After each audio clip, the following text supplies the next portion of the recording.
Tantor Audio, a division of Recorded Books, presents The U.S. Marines on Iwo Jima by Raymond Henry, Jim G. Lucas, David K. Dempsey, W. Keyes Beach, and Alvin M. Josephy. Narrated by David Colacci. 1. The Inevitable Island.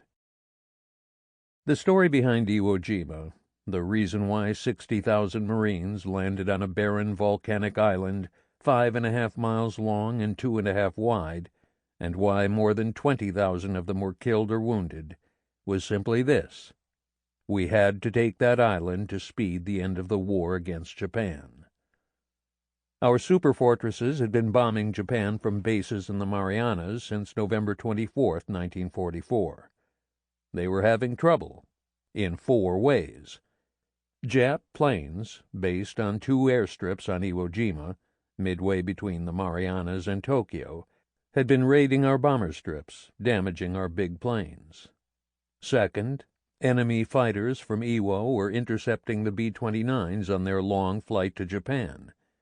Worse, our big bombers had to make the Tokyo missions, 1,500 miles each way, without fighter escort. Our fighters could not make that 16-hour round trip. This meant that over the target the big bombers had to stay up high, 20,000 to 30,000 feet, beyond the reach of the Jap fighters. At 20,000 feet our bombing was not all it could have been. There was no secret about that.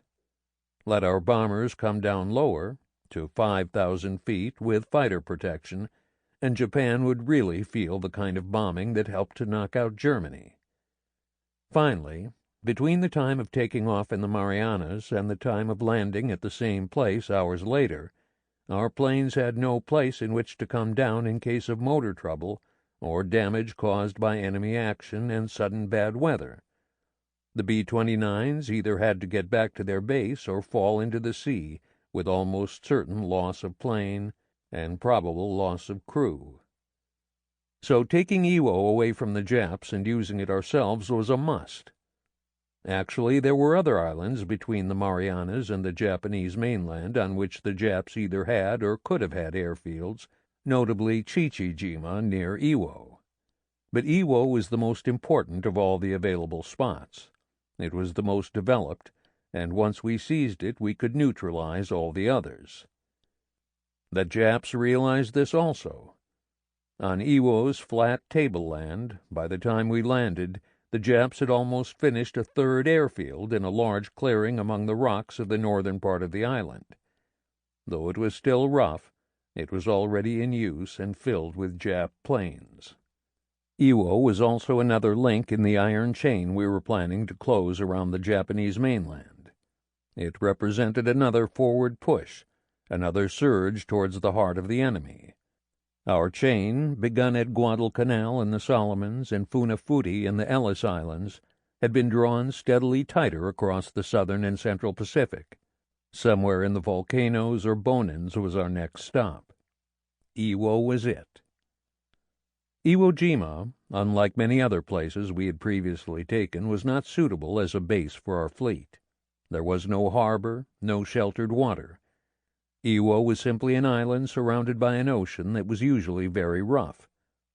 We did not look on Iwo as anything more than what it was, a spot of land needed to press our air attack against the Japanese homeland. That alone made it essential for us to take it. Our high command had begun planning for the assault on Iwo long before we actually undertook it. Many months before our first superfortresses raided Tokyo, they foresaw the opposition Iwo would give us, and as that opposition began to develop and grow stronger, they realized still better the full tactical use to which the Japs would be putting Iwo.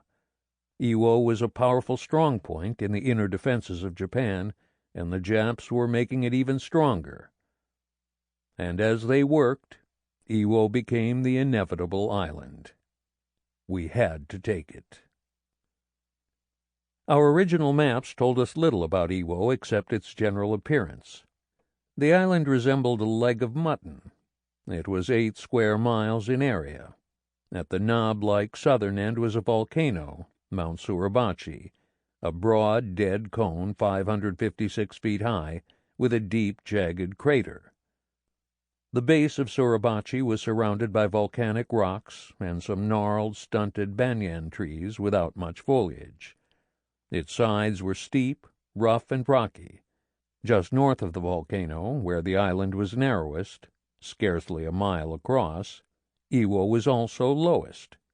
This was the area of the beaches, one on each side of the island, stretching northward 3,500 yards from the volcano. From each of the beaches, on the east and the west sides of the island, the ground sloped several hundred yards up and inland to a tableland on which the Japs had made their first airfield. These slopes were not smooth inclines. Running lengthwise along the beaches were 2 rows of escarpments or terraces from 5 to 12 feet high. Although the handiwork of nature, they could not have better suited the island's defenses if the enemy himself had built them. They were natural bunkers that could bar the way of our tanks and vehicles.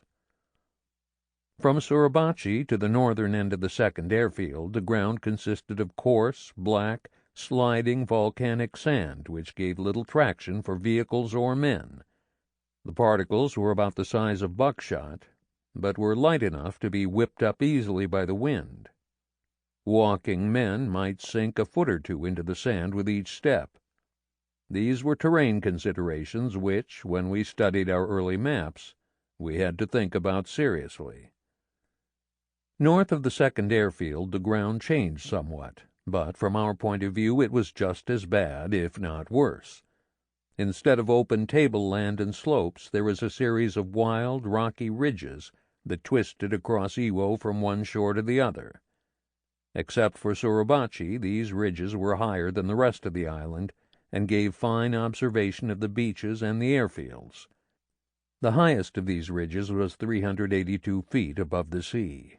Several of the others were over 360 feet high. Among the ridges lay the island's principal town of Motoyaina, where before the war some 1,100 civilians lived. They were taken off the island several months before we landed, and the sulfur mine and sugar refinery where those people worked.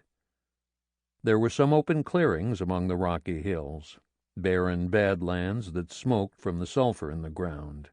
It was one of these clearings which was being converted into the island's third airfield. As on the other 2 fields, the ground here was nothing more than hard-packed sand. This whole area was strong ground for defense.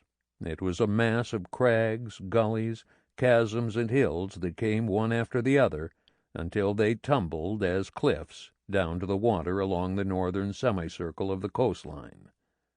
By the time we were ready to tackle Iwo, our reconnaissance also showed us something of the way the Japs had made use of this island, how they had fitted its natural topography into a general scheme of defense.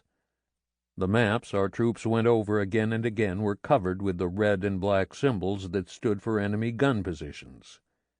Weeks of almost daily aerial photographic reconnaissance by the Army and Navy had uncovered hundreds of such spots: pillboxes, blockhouses, anti-aircraft guns, trenches, artillery emplacements, machine-gun nests, anti-tank ditches, and probable minefields.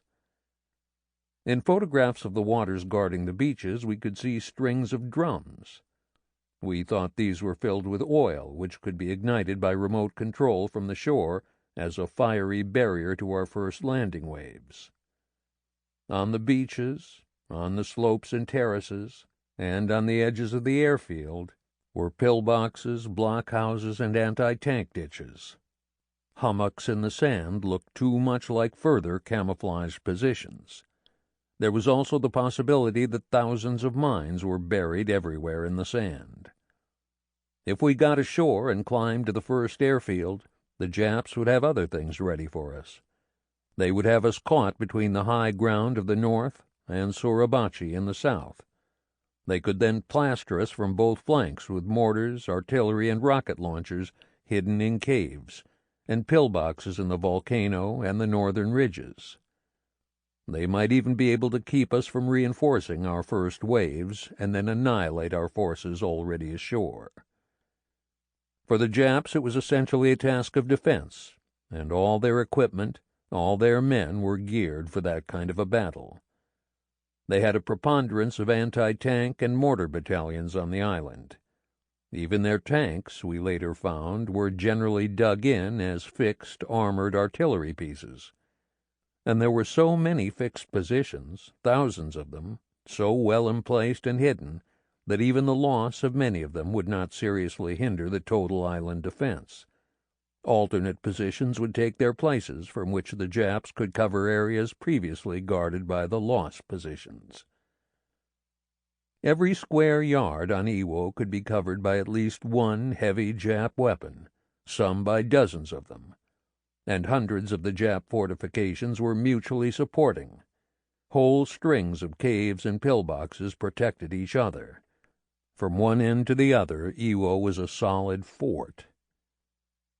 Although the Japs had held Iwo for more than 50 years, it was not until the capture of Saipan in June 1944 that they began to make the island as strong as we were to find it.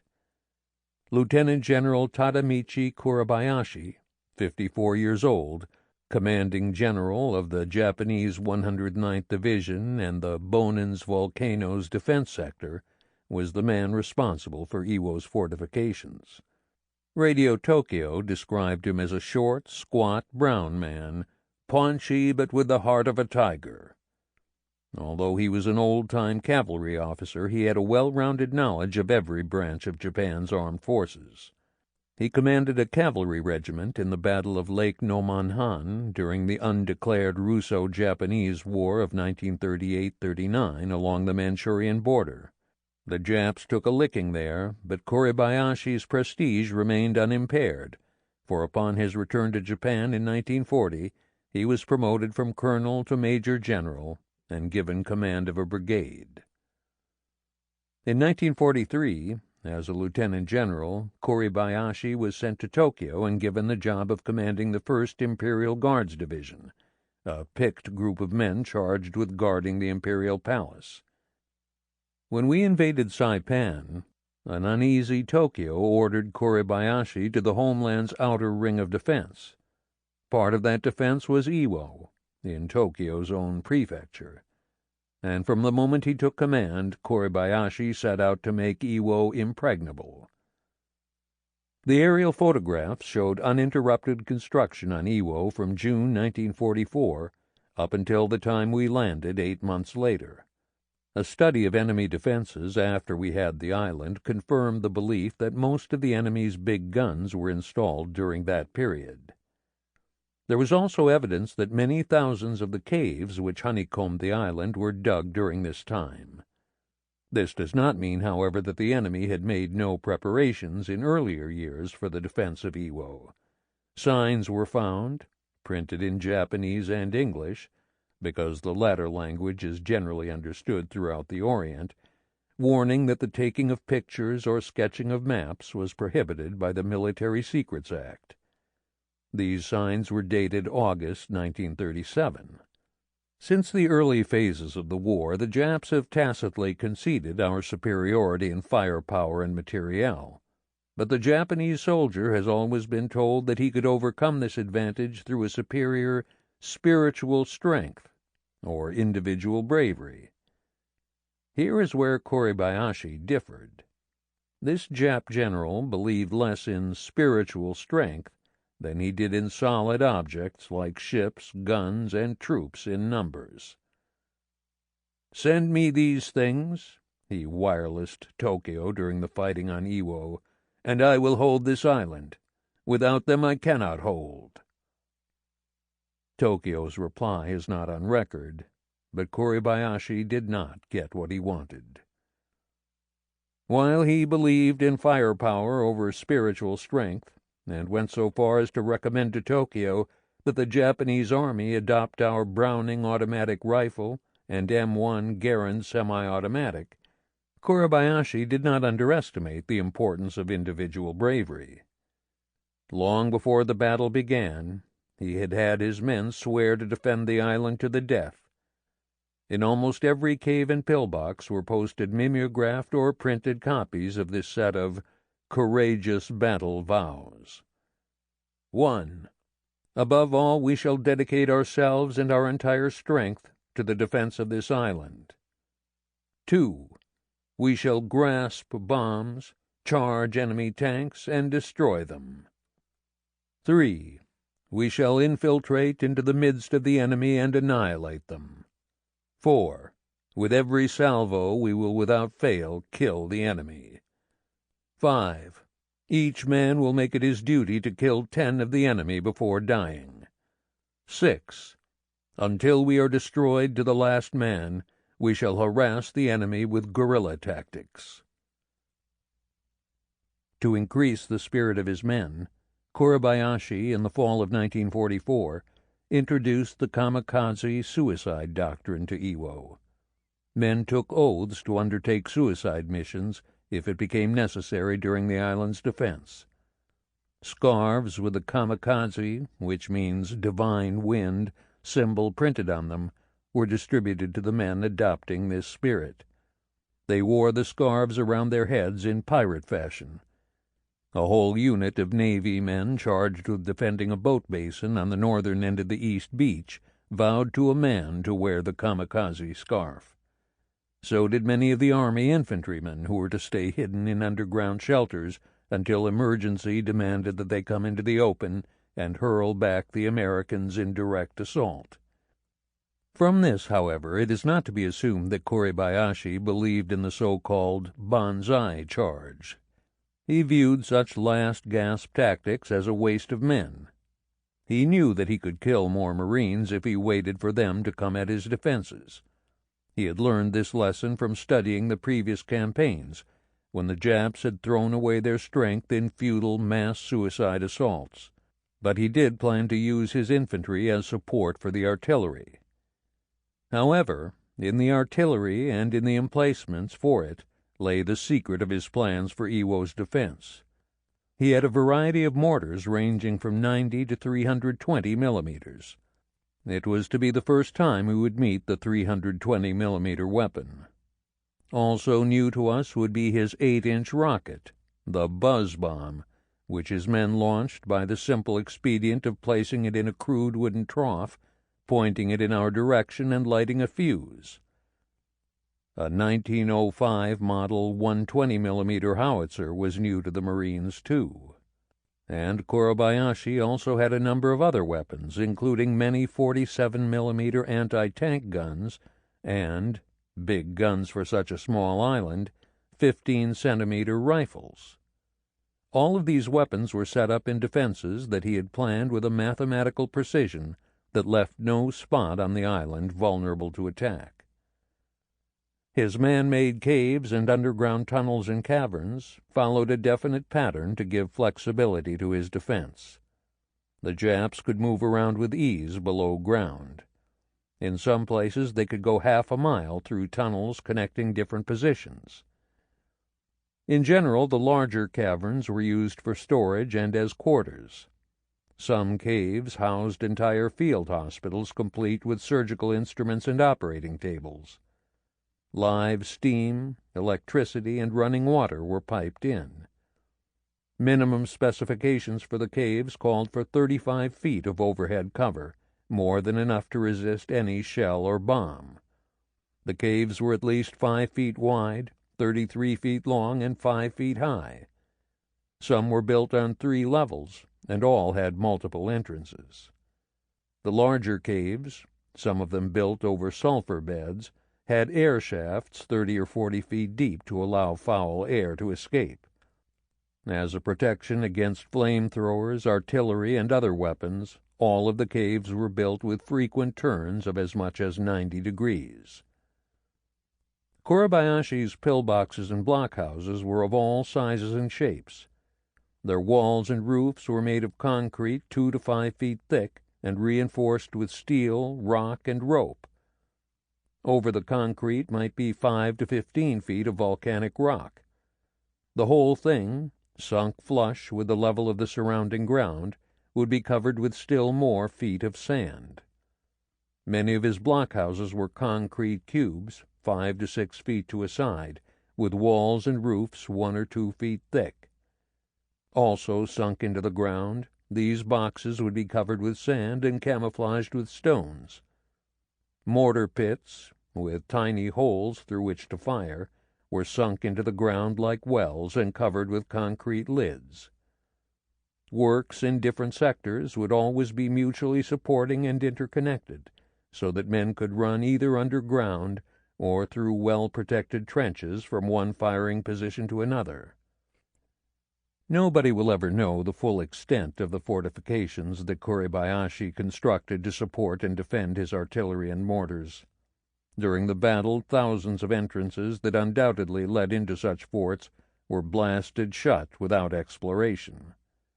But our men who fought on Iwo learned during the 26 days of battle that the maps they carried into action hardly began to indicate the masterful way in which the Jap general had organized the defenses of the island. And yet none of us went into the battle with the slightest bit of optimism. Incomplete as they were, our maps did indicate an impressively strong network of defenses covering the entire island. One Marine said the place looked like the Rock of Gibraltar. Another thought that Iwo looked like a little section of 8 square miles plucked out of the center of the most strongly defended line anywhere in the world. "The minute we land, we're going to be in the middle of it," he said. "And we're never going to be out of it until the battle is all over. Wherever you look, there are artillery, mortars, machine guns, and everything else looking right down at you. There isn't a safe spot on the island." He was right. Before the battle, Lieutenant General Holland M. "Howlin' Mad" Smith, commander of all the Marines in the Pacific, said that the battle for Iwo would be as bitter as any that Marines had ever fought. And Vice Admiral Richmond Kelly Turner, in overall command of the landing forces, declared solemnly, "Iwo Jima is the most heavily fortified and capably defended island in the world. It will be a tough fight."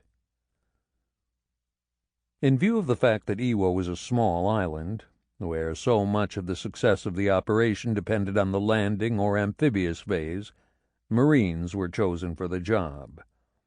The 3 divisions of the 5th Marine Amphibious Corps, under command of Major General Harry Schmidt, roughly 60,000 men, were given the assignment. The assault landing was to be made by the 4th Marine Division, led by Major General Clifton B. Cates, and the 5th Marine Division, commanded by Major General Keller E. Rocky. General Graves B. Erskine's 3rd Marine Division was to be held in floating reserve, to land if and when needed. The 4th Division had been activated at Camp Joseph H. Pendleton, Oceanside, California, on August 16, 1943, then under the command of General Schmidt. It first saw action on January 31st, 1944, when in 26 hours it captured Roy Namur in the Kwajalein Atoll, Marshall Islands. In the brief but nevertheless intense battle for this Central Pacific Air Base, 4 members of the 4th Division won the Congressional Medal of Honor for his outstanding heroism. On June 15, 1944, with the 2nd Marine Division, the 4th made the landing on Saipan in the Marianas, followed by the 27th Infantry Division of the Army on D+2. In the 26-day campaign that followed, the 4th lost nearly 1,500 men killed and some 7,000 wounded.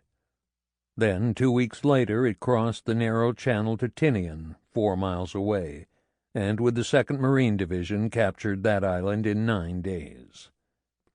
The 4th Division was awarded the Presidential Unit Citation for its achievements in the Marianas.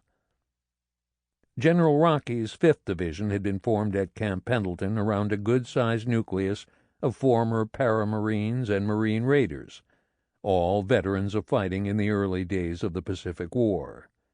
40% of this division had seen previous action. For the rest, Iwo would be their baptism of fire. A good many men of the 3rd Division's personnel had been overseas 2 years. Under command of Major General Alan Hal Turnage, they first met the Japs when they launched the invasion of Bougainville on November 1, 1943. It had been a bitter campaign fought in the jungles and swamps of one of the worst rainforests in the South Pacific. Next, with the 1st Provisional Marine Brigade and the 77th Infantry Division of the Army, the 3rd Division liberated Guam, landing on that island on July 21, 1944. Major General Erskine took command of the division in October 1944. In addition to the 3 divisions, with their infantry, artillery, tanks, engineers, pioneers, service, and medical units, the 5th Marine Amphibious Corps also landed its own units, among which were artillery, service, and amphibian tractor outfits. Also, certain Army and Navy units assisted the Marines on Iwo, landing either on D-Day or soon after.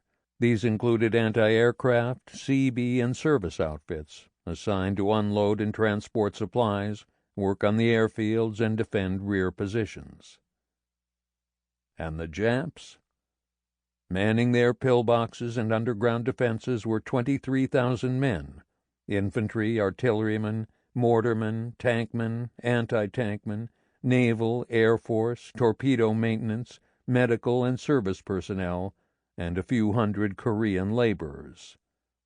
They had been allotted to the island command in what was believed to be sufficient numbers to defend every inch of Iwo. Back of each defense command, in charge of the different sections of the island, lay an adequate reserve of men, waiting in the tunnels and caverns that served as barracks.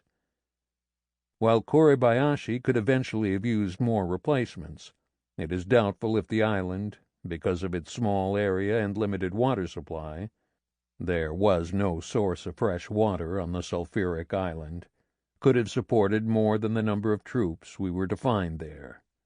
Given the almost impregnable fortifications constructed on Iwo, 23,000 men seemed enough to defend the island. At least it did to the Japs. We decided that they were not enough. We decided that Iwo could be taken. Leading off with our planes and our warships, we set out to do the job. 2. 72 days. The battle for Iwo Jima, in the strategic sense, began on August 9, 1944, 7 months and 12 days before Marines landed, when a small force of liberators flew from Marianas bases to drop bombs on the volcano island. Iwo had been shelled and bombed in June 1944, but this had been a neutralization raid to cover the invasion of Saipan. Now Iwo was officially marked for invasion. Saipan and Guam had been taken. From August 9, 1944, to February 19, 1945, the Iwo preliminaries were an Army and Navy show. The job of the newly organized Strategic Air Force, Pacific Ocean areas, was simply to render Iwo's 2 completed bomber fields inoperative and destroy all other installations that photographic reconnaissance would uncover. It would bomb the island for 72 consecutive days, from December 8th until the landing on February 19th. Task units of the fleet would shell the island at intervals and stage carrier-based bombing attacks. Never before in a Pacific invasion had an island been scheduled for so much softening up, for Iwo was known to be as nearly impregnable as Japanese ingenuity could make it. Yet the reception the liberators got over Iwo on August 9th seemed to belie this statement. The anti-aircraft fire was meager and inaccurate. A few fighter planes came up but stayed a safe distance from the bombers. During the next few months the opposition did increase, but it was still largely ineffective. The Japs were sparring, waiting, saving their stuff. Jap bombers, flying from Iwo to the Marianas, raided our B-29 bases. Liberators of the 7th Air Force repeatedly put the 2 Iwo fields out of action, but the Japs repaired them fast after every raid. By mid-autumn of 1944, Iwo Jima had become a moral issue with the bomber crews. It was a dog that refused to stay dead, and returning crewmen began to report that Iwo anti-aircraft fire was increasing. Enemy fighters no longer played around the edges of our formations, but dove straight at their centers in attempts. Sample complete. Ready to continue?